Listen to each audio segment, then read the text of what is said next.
What's up, family? Another episode of the Third Degree Podcast. This is episode 5, and also the original episode 5 of Hoop Chatter, the original Hoop Chatter podcast. If you guys have listened to Hoop Chatter or subscribed to Hoop Chatter back in its heyday, then you remember this episode about life overseas. This was a really cool episode because it allowed me to speak about, the year that I played in Portugal. And the years after that, kind of bouncing from country to country, team to team, showcase to showcase, and as well as Tarca's experience as an agent overseas, bouncing from country to country to country to country to country, trying to get his talent agency, Creation Talent, off the ground, which now has over 10 overseas clients, players that he represents. Like I said before, has his own podcast and all this other stuff. So we talk about that growth a little bit, which was one of the most popular episodes, man. It really engaged the audience, and it seems like it held the information that everyone wanted to hear. So without further ado, tune into this episode, and I'll catch you on the next one. Guys, what's up, and welcome to another episode of Hoop Chatter by Above Max Basketball. I'm the founder, head coach, president of Above Max B-Ball, and I got my boys with me, Kevin Tarca, the super agent, and Rob McPherson, the analyst. I hope you guys like those nicknames because I made it up last episode. And far too kind. Yeah, I guess so. So, guys, this episode is special, especially to me. Tarca and I are going to be chiming in about overseas life. So, if you guys don't know, I've been able to somehow finesse my mediocre skills into a professional basketball contract back in the day. No, I'm kidding. I was a pretty good player. I worked hard, all that good stuff. And I was able to play basketball overseas and get an experience that I could only dream about growing up. Tarca here has developed himself as a strong agent with over, what are you at 10 exactly? Okay, I can't wait till you get 11 so I can say over 10. When you get over 12, I can say give me a couple months. Over a dozen, like that all sounds way better than 10, right? So Tarca has double digits now. Double digits. Tarca has double-digit clients overseas and spends many of his time throughout the year over there gaining, more experience than even a player would, because players got to stay put, and this guy is able to just move around, and I'm just so proud of him. But anyway, we're going to tap into a day in the life, or what it's like playing overseas. So many people ask me, every kid who's a new client of mine that I train asks me what it's like playing overseas. They have all these questions and ideas that they think they know, and honestly, a lot of misconceptions as well. So we're going to dive into that. If you were here with us last episode, you saw it got a little heated. But that's because we were talking NBA basketball. This one should be a nice little switch up and a nice little calm episode where we're diving into what many people would love to learn more about and know, and that's playing professional basketball overseas. If you don't know what overseas means, if you're that young, that just means over some water in Europe, right? There's other leagues. There's Canada. There's South America that aren't exactly over water, but we still call it overseas because that's just kind of the industry name for when you leave America to play basketball professionally, right? So with that being said, Tarca, man. Yeah, I'll start it off because I want to ask you a question, and I think a lot of my my input will be off of some of your experiences. But just to start, because I think it's a common misconception for people that playing basketball as a professional is easy, even if you play in college. So if you can just kind of go over the story of how you got from college to your first contract. I love this story because it's a telltale story of determination and just straight up being hard-headed, man. I tore my ACL my senior year of college, so my career was cut short. I'm in bed. I have this huge brace on. I can't walk. I'm on crutches, and yet I know that I want to play more basketball professionally. No agents were necessarily taking me on or putting the work in that I wanted them to. I wish you were around because I know you would have still believed in me even though I had a bum knee. But I had to take it upon myself to find a team myself. So a buddy of mine who did similar almost a decade before I played put me on to some websites and subscriptions that I can use where I can pretend to be my own agent. So I had two routes. Sometimes I pretended to be my own agent. Sometimes I just did it as me. It depended on the website or the subscription, right? Long story short, I sent over 3,000 emails to over 3,000 teams, obviously. I did follow-ups. I did this huge campaign, and I earned 2 contracts. One was to play for free, so I didn't accept that one. And then the other one was the contract that I did take and that was to play over in Portugal for Angra Basket, which was a second division team in Portugal. Man, they believed me even though I had a bum knee. I remember I was so scared. He sent me an email like, hey, I heard something about your knee. Is it true? All that. Mind you, I had just signed my contract, or I hadn't signed my contract yet, which was the scary part. I was set to later that day, but they still believed in me and took me on. But it took, man, over 3,000 emails, bro. A lot of time, determination. I was actually applying. I'm a communications major. I was applying for like NBA jobs for like video editing and like this, communications job where I could be a host or something like that. And I came to the Brooklyn Nets and I was applying. And the Brooklyn Nets that year, if you guys don't remember, 2013 were the worst team in the league, maybe even in league history, bro. Like I think they won like 2 games or something crazy like that. No, they were like 0-. You guys remember? You don't remember? I remember a bad year somewhere around that time. They had a terrible year. They were bad. Yeah, look it up for me just so I won't sound crazy because you guys went silent on me. It made me sound like my story was fake. That was but what, no, 2013? I think 2013. Try 2012, 2013. It had to be. Or 11, 12. But anyway, they were coming off a terrible year, and I'm applying for the job, and I'm like, yo, bro, I'm about to be, a video editor for the worst team in the NBA when, like, I know I can play. So anyway, after that whole journey, man, I earned that contract, and that was really all she wrote. They made me go get my visa and all that stuff, and I took a train to Boston, a flight from Boston to Portugal, and it was just surreal from there. That's awesome, man. I mean, I'll continue to touch on this as I talk about my journey and experience overseas as an agent, and just actually before I became an agent, and learning different markets. But I think the one takeaway from that is you had to invest in yourself, right? Yes. I mean, investing in yourself, no matter what you're doing, if you're trying to become a professional basketball player or you're trying to get a college scholarship for academics, you have to invest in yourself. And with overseas, there's various ways for you to do that. Some of which can be, pay for your own exposure camp or pay for your own flight overseas. And, Art obviously took it into his own hands and invested in himself to utilize some resources that he was given and paid for a subscription to Eurobasket and invested his time and money to, email pretty much every single team online. So, if there's one thing you could take away so far from Art's story overseas is that you have to invest in yourself.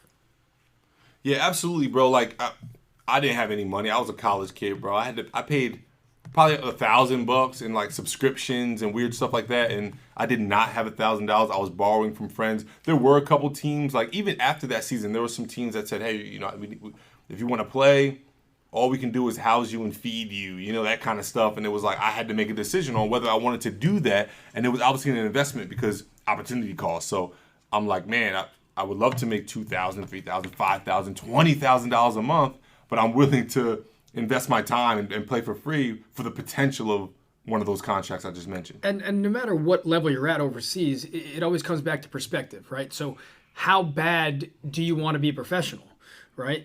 There are millions of guys and girls out there that want to be professional basketball players, but what are you willing to give up or what are you willing to sacrifice in order to get that? And for most people don't understand at the entry level, trust me, if you're not on NBA radars, You're I don't care if you played Division I basketball or you were the conference player of the year. It doesn't matter. You got to be humble and start from scratch. So you better be willing to take a couple $100 a month. And even some guys in situations that come to me and say, hey, I want to be a professional basketball player, and they barely have any college experience. And they're like, I want to find the job that pays me the best. Man, you better be willing to go take a toothbrush and a couple meals per week and go play for free. Because if you're not, there's somebody out there that's willing to take your spot. Somebody's willing to right? take it. And obviously, the degree of the level you're at varies. And, some guys that are on those NBA boards that think they're going to the NBA, but they're not an NBA player, end up at great spots overseas. And, everybody's situation is a little bit different. But I don't care what level you're at. You have to humble yourself and take perspective that it's a privilege to be a professional basketball player, right?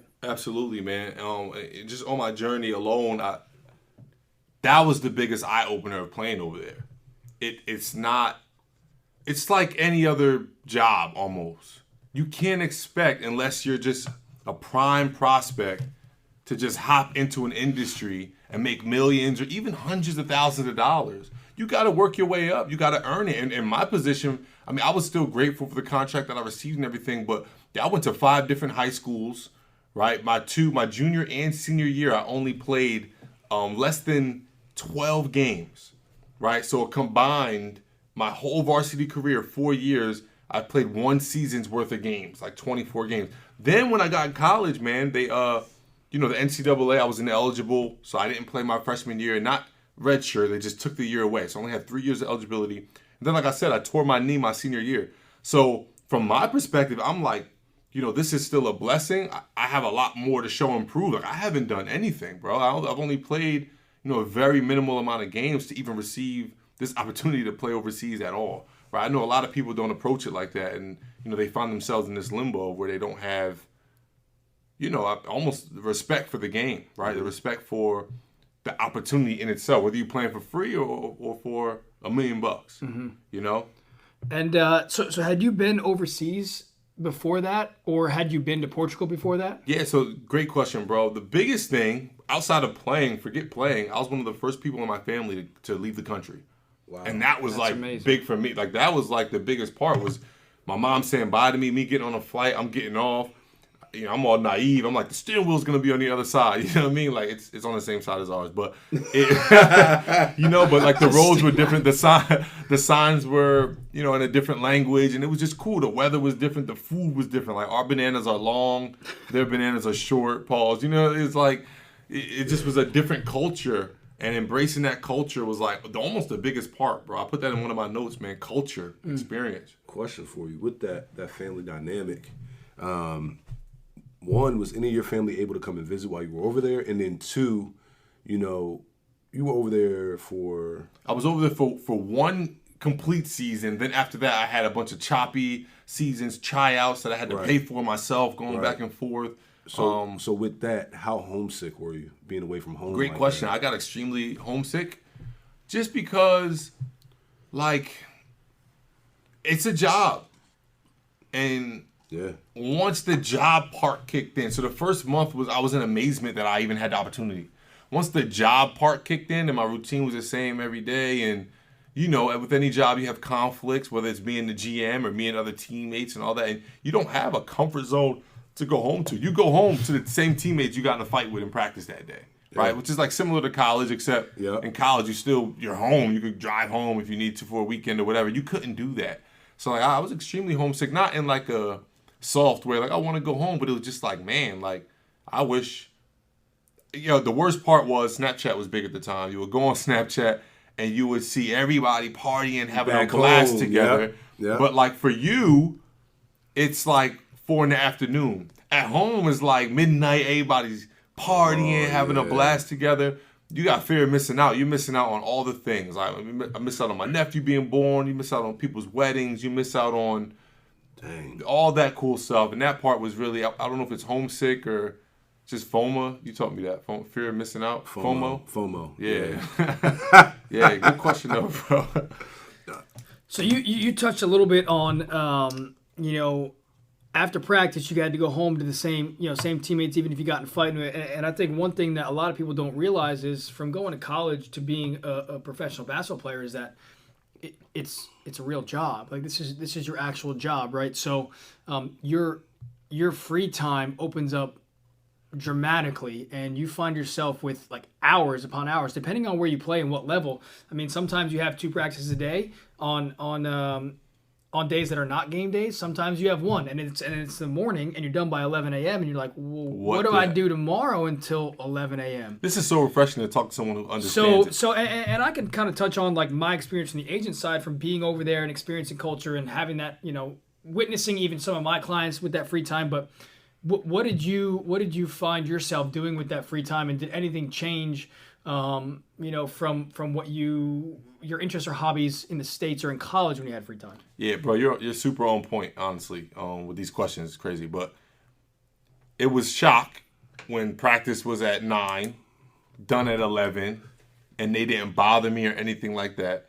So a hobby, Kate is in the room. She's going to make fun. Kate's my girlfriend, everyone. So I fell in love with like walking and exploring. I've always been like an explorer, I guess, kind of, but never been in a position to. Bro, I would just walk the whole day. It could be raining, and I'd embrace the rain because I was so high off being over there. I'm like, this rain is different. It's overseas rain, you know? You know what I'm saying? So, like, I'm breathing more. I'm spending a whole lot of time on myself. Like, college, The time you spend on yourself is when you're getting ready to go out. Facts. This is like I'm spending time, bro. Like I'm clipping my toenails on the beach. Like, you know what I mean? Because we were on an island. I'm taking walks, breathing, really focusing on my breathing, bro. Like unnecessary stuff. I'm eating at a new restaurant every day because now I want to be a foodie because I have time to be a foodie, and I'm in a country where I don't know the food, and I'm learning what bacalhau is. It's a fish. It's a famous Portuguese fish. Okay, Oh, it's amazing. you know what I'm saying? Bacalhau, yeah. Now I know it's like what about that Francesino? Francesina, what's that? Like the grilled cheese on steroids. It's I was gonna say it's a cheese dish. Yeah. Man, please tell me you got some good wine for me over there. You know that's what I'm there for. Yeah, no, it was definitely wine. I wasn't big on the wine because you can get a beer for a quarter. So like, hey, I mean, it was a different. Say no more. Say no more, right? Right. But nah, bro, that experience, that time, really just helped me like find myself. Like I started meditating. You know what I mean? Like all that kind of stuff. Because you just have time, and the weather happened to be nice where I was, and it was just I don't know, it was gorgeous. That's man. great. And you know, I'm the same way. And when I went over there, and if you don't know, you can follow me on my personal Instagram. But I spend most of my time overseas as much as possible, and every city I go to, I need me time. Like, I don't want anyone calling me. Yes, I'm going to go to practices and games and have meetings, but I strategically plan out whether it's one morning, one afternoon, a whole day.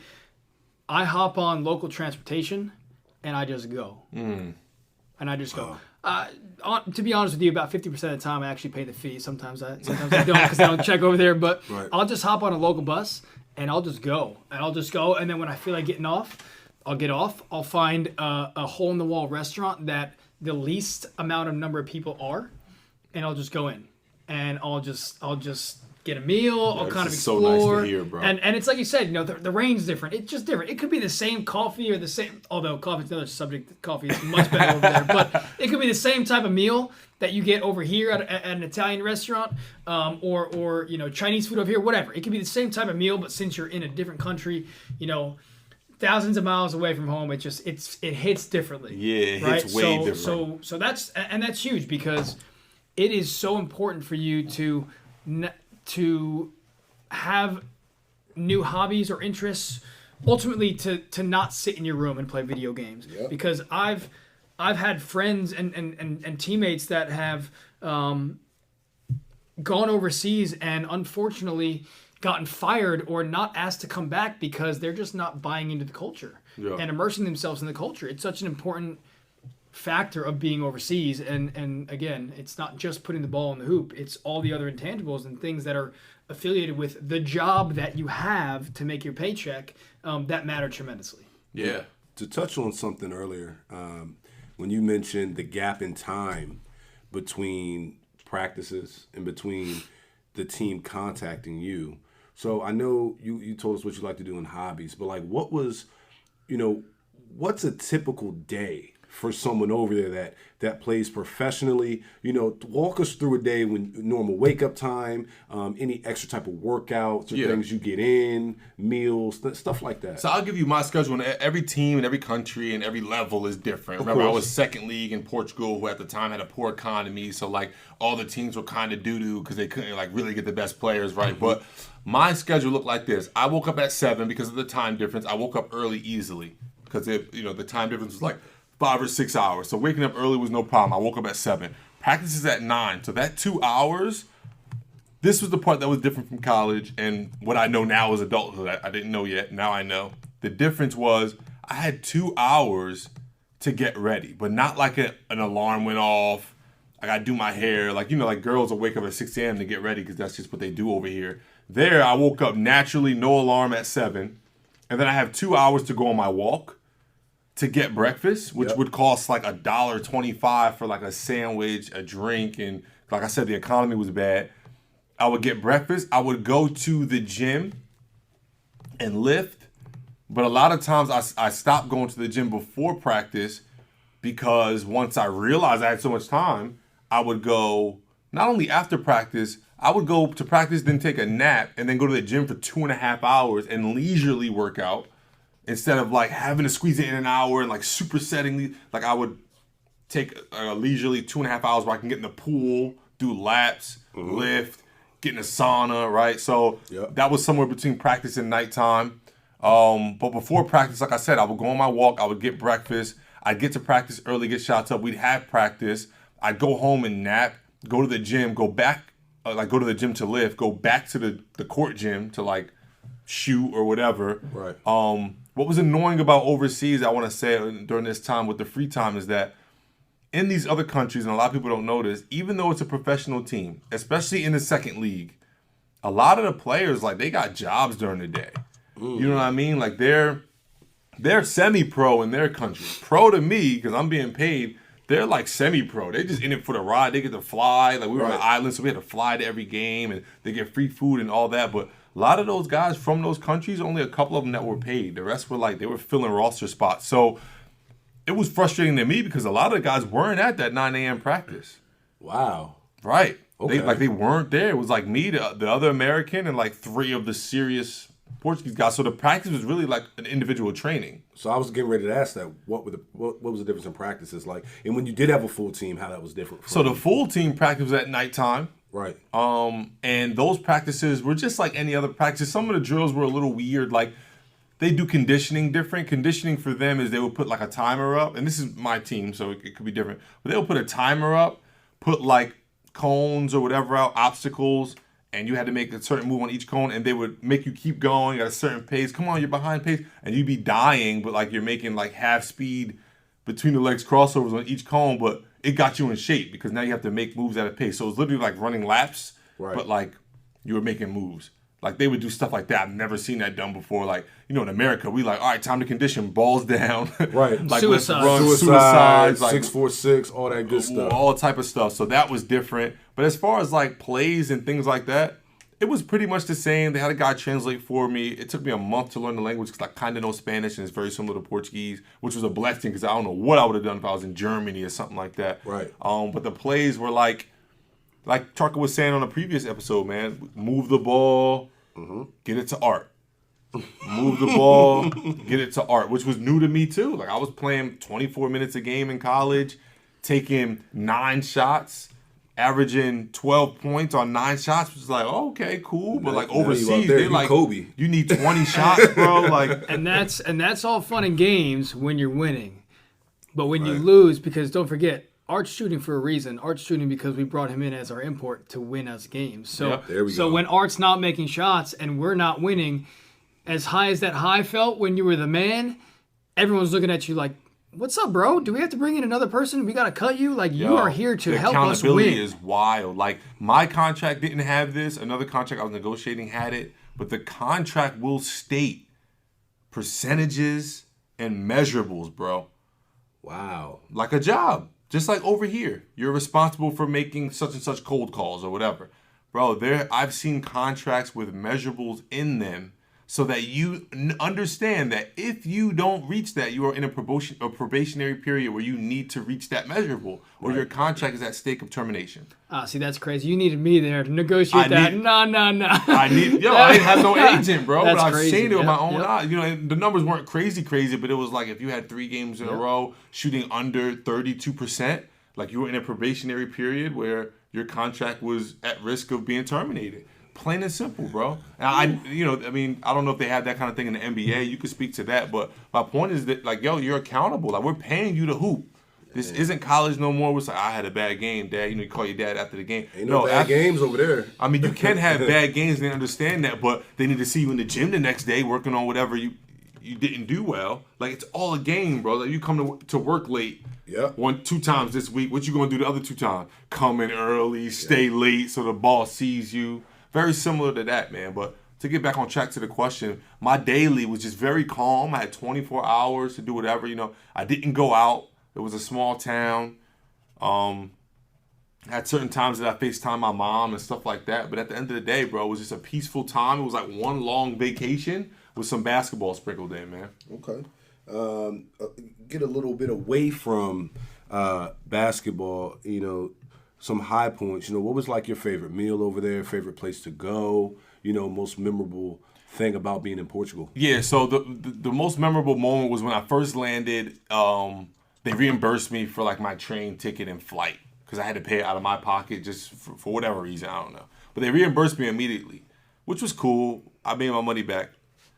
a week later, they paid me my actual salary, and my salary wasn't crazy there. I was making like $1,500 a month. I was making $1,500 a month, and that they paid me $1,500. I'm out of college. $1,500 translated to like 1,000 euros. 1,500 US dollars, like 1,000 euros, right? So I get my 1,000 euros, and I'm like, I'm going ham right now. I'm going to the nicest restaurant on the island, and I'm getting whatever. This is crazy, right? So I got this meal that was like steak and rice with some veggie. I don't remember what it was. And then I got another meal that was like a burger with fries, and I got like 3 drinks. And over there, the drinks are sold like in a can. Like they don't just keep refilling you out the fountain. It's like canned drinks. So I got 3 drinks, right? And I'm thinking this meal is going to be crazy. I ate. I was stuffed. The bill came back. It was like €9.25. €9.25. So that stands out to me for a couple of reasons. One, it was mad cheap, and I really thought I went over there balling at the nicest restaurant, and it was like €9. But on top of that, I never forget that meal because it was. You guys gotta remember, I'm fresh out of college, man. That was probably the first time I went to a fancy restaurant with tablecloths. Right. You know what I mean? And wine glasses that they put water in, like, and paid for myself. Right. Ever. You know what I mean? Like, that's a nostalgic feeling. It's a nostalgic feeling. So that moment sticks out to me. Other than that, man, the island was like mountainous, like walking on some of these mountains and overlooking the whole island, like overlooking the Atlantic, seeing whales jump out the water, like that part was all really cool too, like my rookie season. Okay. Speaking of favorites, man, I've been to some really cool places, and I usually give a top 3 or 5, depending on how I'm feeling. Yeah. But I usually go with Istanbul, Turkey. All of Israel, because I've been to most places except for Eilat, which is a city down south. I mean, because places like Barcelona and Milan, Italy. I mean, yes, those are amazing, but they're kind of easy ones. Yeah. So I usually go Istanbul, Israel, and Belgrade, Serbia, and that's the one that surprises people the most. Belgrade might be. I don't have a lot of favorites, but Belgrade might be my favorite city. Shout out to Nick, man. Yeah, man. I got like several teammates. I know. Oh, that's right. I remember there's 2. Both their name was Nikola, and they're from Serbia, which is funny. It's like Nikola is like Chris over there, Mike. Facts. Belgrade is unbelievable. I gotta go, man. I forget. How many countries have you been to? 34. 34 countries, bro. I've been to like 6. So, and I played, you know what I mean? So I envy that part, man. I definitely got to get more experiences. If anyone hasn't been overseas, even just for leisure, like we went there for a wedding. We got like 3 or 4 countries in for like a little wedding.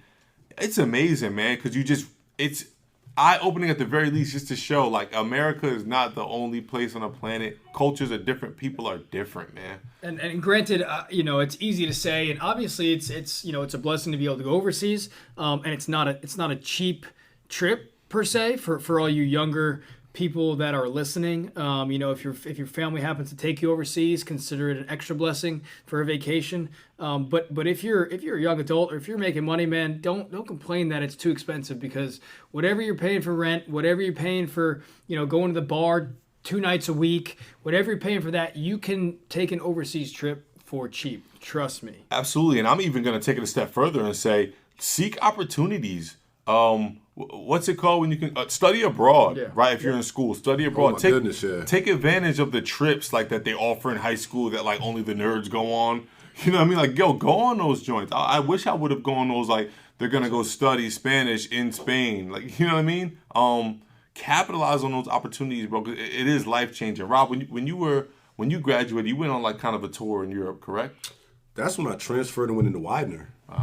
So the summer I transferred from Caldwell and transferred to Widener, it was called Global Sports USA, and it was a Division III and Division II like all-star team. And we went over there to Germany and Prague for 10 days. We played 5 games. One game was against an amateur 18U team, and it was 4 professional teams we played over there. And we were in Munich, Germany, and Prague, Czech Republic. It was one of the best times of my life, man. We played the teams. And then what was cool there, I don't know if they did that over in Portugal or with your clients, but after the game, we actually ate with the teams. We ate with them, had beer, hung out a little bit, and then we were all 20 years old, and to go over there and there's 18-year-olds, and you can just walk into a gas station or whatever and have a beer and walk down the street with your beer. Like we saw no cops when we were out there. Don't drink beer until you're 21 in America. Everyone who's listening, just to be clear, keep going. I mean, it was crazy, man. But the physicality of the game was just different, though. Yeah. I mean, it was vastly Those are different. men. Yes. Straight men. Yes. I had to learn that the hard way. My little shifty moves, I would do Euro steps. They just bumping you hard. Now your Euro step is a fadeaway floater. Like, I don't know. Good times, man. Yeah. So, guys, listen, we're coming up on time. I hope you got something out of, us sharing our experiences over in Europe, overseas playing ball professionally, or being an agent, or even just touring while in college, just like how Rob just mentioned. If you ever get an opportunity, make sure you capitalize on it. Don't forget to follow us on Instagram at Hoop Chatter Podcast. You can follow our parent company, Above Max B-Ball, on Instagram, Twitter, Facebook, all that, at Above Max B-Ball. Thank you for listening to another episode. We will hear from you, or you'll hear from us. I got to get used to this outro thing.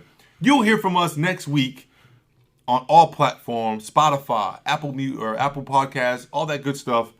See you then. See you then is not good. I got to hear me then. Hear us then. Like, I got to figure that piece out. Anyway, guys, I love you all.